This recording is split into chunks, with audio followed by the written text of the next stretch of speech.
How's it going, everyone? I'm just doing a little follow-up here on the video I did the last day about the knifing, the jihadi style attack on poor father Paul Murphy, which happened in Renmore in Galway, just east of Galway city, a couple of miles outside the city. And it's where I live. It happened just yards away from my home house. And I did a little video there. Quite a few people commented and watched it and all that. I had one or two people that actually met me and said they watched it in real life. And yeah, so, there's interest in type of thing and probably more so concern. And actually this evening I wanted to come back and do a video. I wanted to walk down to the army again, but from the other side. I'm actually parked here in Ballyloughan Beach, which is a fairly well-known little beach on the east side, as I said, Renmore Beach. It's actually not called Renmore Beach. That's another beach. That's this tiny little beach. This is a fairly big beach, relatively speaking, for Ireland. And it's opposite a place called Hare Island and Mutton Island. I'm just going to show you, actually. So if I stick the camera out here, you can see that I'm just pointing around. Yeah, you can see here now around where I'm positioned. So just over there on the right, actually, is Liam Mellows. And that's Liam Mellows GAA. And what that is there's not nice pitches and all that stuff. And you can walk over there and then you're at the back of the army. And it's a lovely walk over a sort of a little cliff face. So yeah, I like it here. I'm from here, and it's just a blustery evening. I wanted to go for a walk down there. I'm going to go to the gym now, but I wanted to go for a walk down there and just bring you to the back of the army barracks because it's nice and it would have suited the video. It stopped raining now. It was raining, but it's probably going to start again, and it's blowing a gale. And it's the worst summer on record. I really, I'm concerned now at this stage how bad the weather is. It's every day. It's just so bad. It's the odd nice day, but then it's back to this again. So I'm depressed looking out at that. So look, that's beside the point. I wanted to just clear up something. I shared some information in the last video. It was information that I had got from somebody that I thought, there was just a slight bit of misinformation, and that was that I said that the assailant, the attacker who carried out the stabbing on poor Father Paul, was Irish. And I had a few guys, I posted about it separately to the video on Facebook. I just put up a post about it, and a few guys messaged me saying that he wasn't Irish, that he was indeed from a Muslim family that had come here from the UK, 16 years of age. That's what I heard. I don't know if that's 100% true, but I was just, they said, look, he's not Irish. That's what a few people said. And that it was, it was wrongly construed that he looked Irish or something. Look, that's all I'm going to say on it. But look, does that make it better or worse, the fact that he's an Irish lad or that he's not an Irish lad? Is it relevant? But the worst, the awful thing is that it was a horrendous attack, and I hope Father Paul is doing okay. And I will say that I'm not really watching the Irish media that much. I used to have RTE on when I'd be eating the dinner in the evening and stuff, the news, and that would be the only bit of news I'd get from RTE. But I get the impression that, once Father Paul is okay, that we won't hear any more about it, until the next time something like this happens. And that's just the style of the Irish media, is that if it isn't the far right doing it, they're not interested. Any sort of crime like this carried out, by we'll say an immigrant, it tends to be diminished a bit. I think, from what I see, in comparison to if an Irish fella does it. It's kind of funny, because there's a bit of an irony to it. It's like as if they hold the Irish to a higher standard than immigrants. That's kind of, when you think about that, that's an interesting one. It was like the sad murder of Aisling Murphy up in the Midlands in Tullamore. And I happened to be, I was up at that bogland in Offaly. God, I can't for the life of it. Lochbora, is it? I happened to be passing. I was after selling stuff to some adverts buyers, some equipment and stuff, and I said I'd tie it in with the trip to the bog, which is good for hen harrier and rare birds and all that stuff. And I said I'd do a bit of bird photography or whatever. And sure enough, I came across a lot of cars parked and, guys out directing traffic. And it was Aisling Murphy's funeral, believe it or not. So I was through the little village. I drove through the little village, where she's from. And I just saw all the locals there, all gathering around. And it was very, very sad. It was just very sad. And, like I remember at the time, the big, the emphasis on Twitter from certain folks, in that, the Irish mammies need to be chatting to the Irish sons. Does anyone remember that? The emphasis was placed on that this isn't good enough. This is not good enough. This cannot happen again, kind of thing. And now, like, with this attack, and we had that Algerian man, in last November, and he did he was hell bent on murdering as much kids as he possibly could. But there wasn't a "this isn't good enough" back then.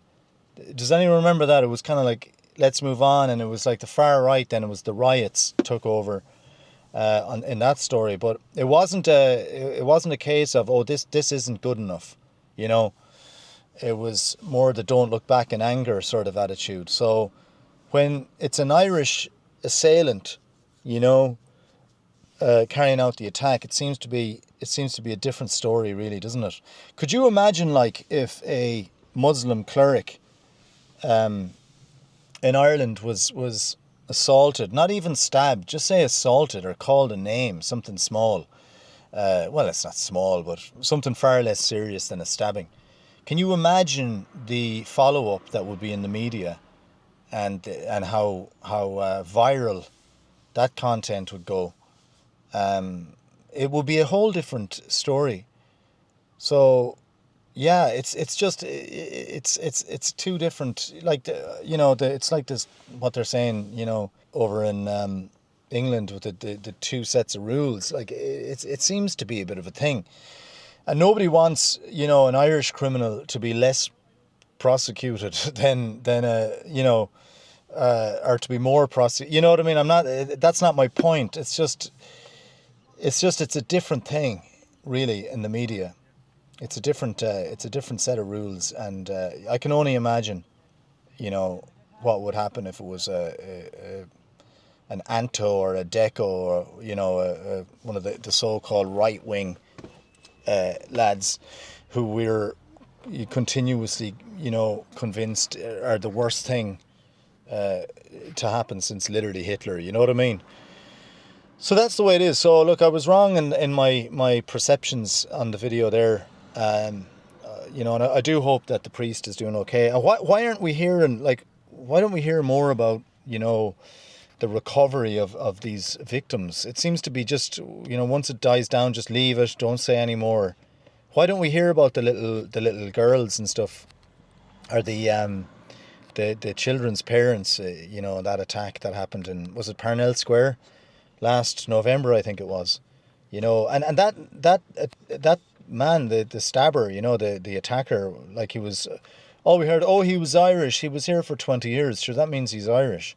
Like, but I don't remember seeing that many photos of him or his name being used that much. It was kind of like, it was kind of diminished. I thought the attack, the army officer down in Limerick, the lad that punched the girl, that seemed to be there was a lot more outrage over that. And I'm not saying there shouldn't be outrage. Of course, that was an awful ordeal. But what I'm saying is, it seemed to be a bigger story. And to go back to the Dublin thing, Parnell Square thing, the Brazilian that time, and the GoFundMe, the Brazilian guy, the hero. There was an Irish guy that intervened as well. There wasn't much said about him. And the school teacher, I don't remember seeing pictures of her, but I think I could draw the Brazilian guy from memory if I wanted to. Look, fair dues to him and all that, and it's good, like, that he did intervene. I'm not saying that, but it's just where the focus goes, And I know I'm kind of stating obvious stuff here, and some of you guys that are, in the know and stuff, a lot more than I am, you know, you're probably going, geez, what's he saying here? There's nothing new or whatever. I know that. I just want to just chime in. I wanted to go for a walk this evening, and yeah, I'm coming from blustery Ballylohan, and it's. I was right not to get out of the car. It's gone pretty bad. Now, I will say, if I wasn't carrying my camera, I'd be out there. I'd have my Gore-Tex jacket on, and I'd be walking, and I wouldn't be one bit bothered by that bit of rain, but it's just one of my camera. So just as I drive back here, I wanted to just say another thing. Oh, Jesus. The outrage, you know, seems to be more a certain group of society. I won't mention any names, but or label anyone, but certain people seem to get more angry from, we'll say, the rioting. Now, the rioting is pretty bad. I will say it should never be a good thing, but it seems to stir them and make them more angry than, we'll say, the attacks on innocent people in broad daylight or whatever. You know, the full intention to kill people, which happens, and like, as bad as rioting is, and, you know, throwing stuff at the police or whatever, it's pretty bad. I mean, Jesus, yeah, of course. I mean, everybody knows that, but it seems to trigger some people more. They'll post on social media about the rioting, or about any sort of anti-Islamic sentiment in the aftermath. But very often the same people won't have expressed any anger towards the attackers. I've often seen that, you know, where people just, it's the second part, it's the reaction to the attack that makes them angry, or angrier, or whatever. So I've noticed that quite a bit with some people, you know, like even with the Aisling Murphy thing.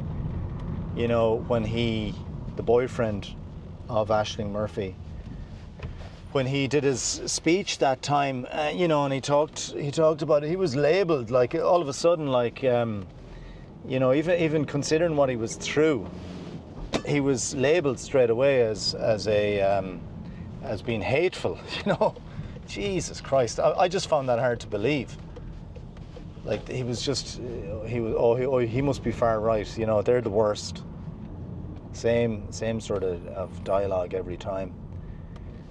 So yeah, that's it, guys. I'm gonna just get out of here now, and until the next video, it's over and out from me. Hope you guys have a nice week. Leave a comment below, and until next time, I'll see ya.